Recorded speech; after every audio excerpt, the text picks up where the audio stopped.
Hello everyone. Today's video is about adjuncts that might be required or helpful for folks to fully recover from mold over and above kind of the standard detox and mold killing implements that we might work with.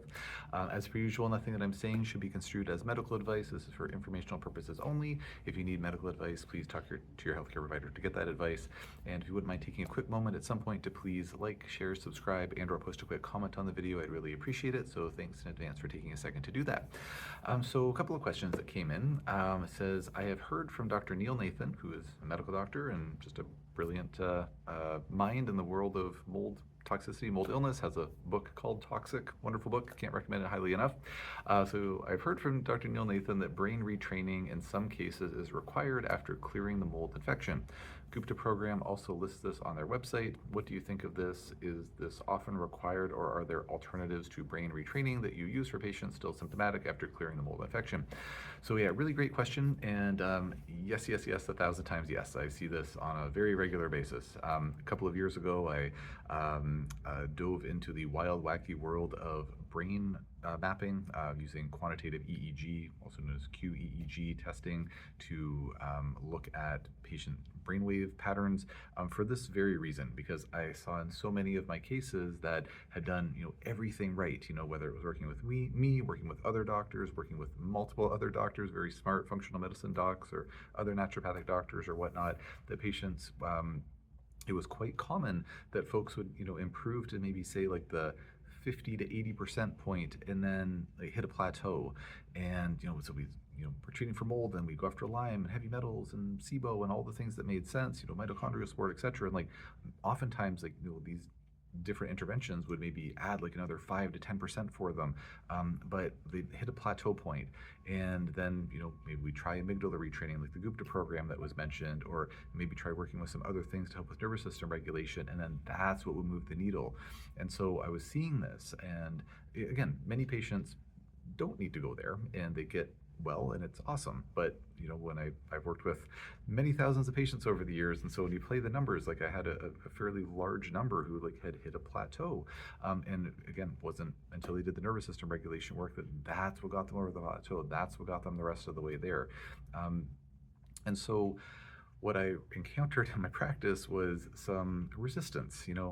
I care very much for my patients. I'm very much of the mindset that I want to work with my patients. I'm never going to tell them what to do. I'm just giving them advice, making suggestions, and but they're ultimately leading.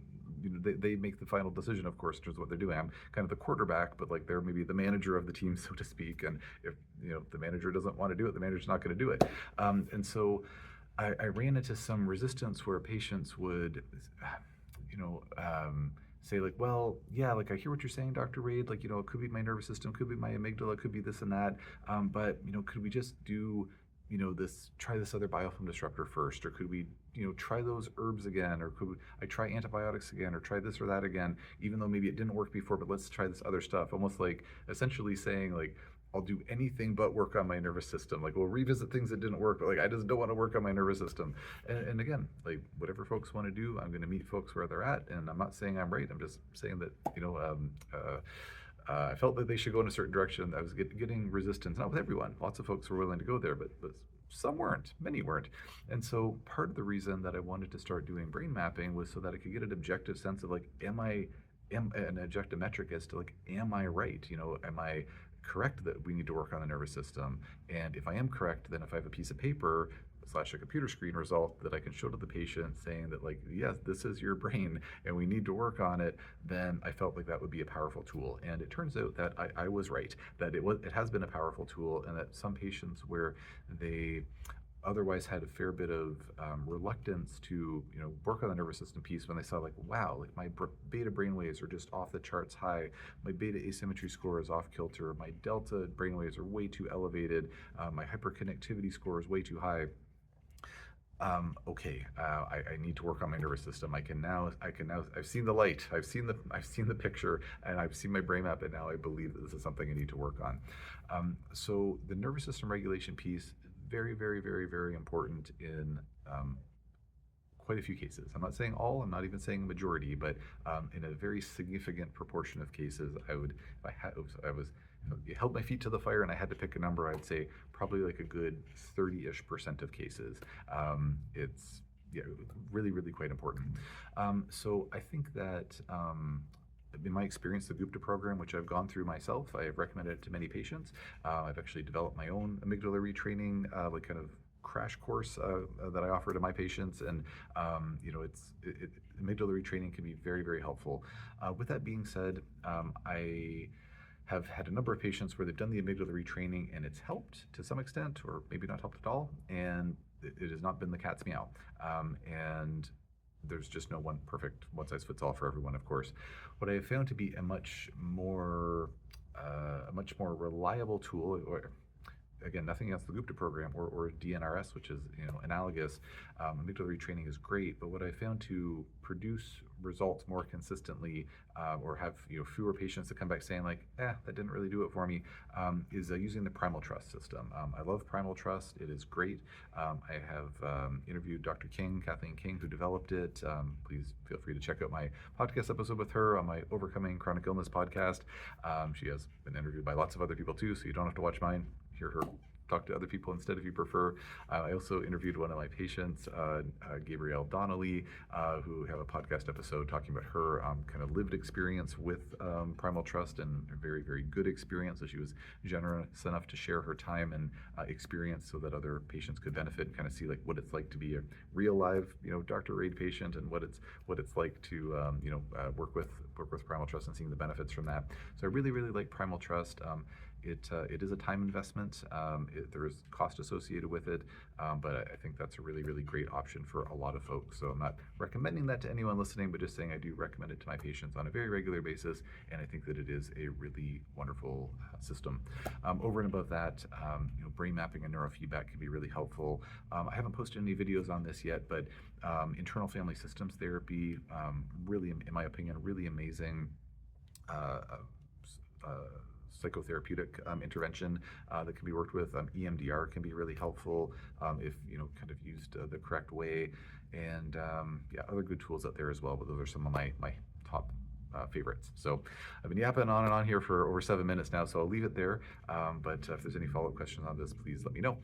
There is another question here on kind of in the same thread. It says, analogous thread. It says, "Hi doc, you mentioned here that immunomodulation is often required following chronic Lyme and several herpes viruses / COVID in order to make a full recovery.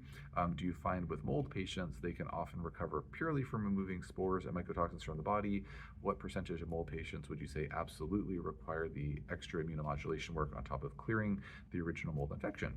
So great question, very thoughtful question, and ties in perfectly with this video theme. So thanks for making my life easy and having intertwined video topics. So in terms of in my experience, I would say that immunomodulation for patients with mold, if they just have mold, there's no other infectious components, I would say that the need for immunomodulation is pretty small. I would say that maybe 10 to 15% of patients benefit from some degree of immunomodulation. Bearing in mind that in many patients with mold, we wind up working with agents that do have immunomodulating characteristics. I just don't necessarily think of them as using them for immunomodulation. Case in point would be many patients with mold toxicity or mold illness have mast cell activation syndrome, so we'll use things like quercetin, which has immunomodulating properties but is also a mast cell stabilizer. So but in terms of like intentional immunomodulation, I'd say maybe 10 to 15% of the time. And in that realm, it's usually, or it is always using low dose, in my practice, it's always using low dose allergen therapy to help with mold allergy, not like the there's a mycotoxin LDI mix, which unfortunately does not seem to actually do anything. That's what the verdict was, to my understanding, at the last LDI conference that I went to earlier this year in 2025. Just haven't seen any actual changes of that in the LDI community to date, unfortunately. It's great ideas, many great ideas, but just it didn't work. It doesn't seem to work. But mold LDI to help treat a mold allergy, that can be really, really helpful, because some folks are unlucky enough to have mold toxicity and be allergic to the mold that's maybe colonized their sinuses as well, or that's in their environment. So sometimes that's really helpful and important to work with that. I was going to say something else, and I got too excited again. So yeah, anyways, low dose naltrexone. I mean, some patients with mold toxicity do benefit quite a lot from low-dose naltrexone if they, in particular, if there's a lot of pain associated with their mold toxicity. I have other videos on LDN and my experience with that.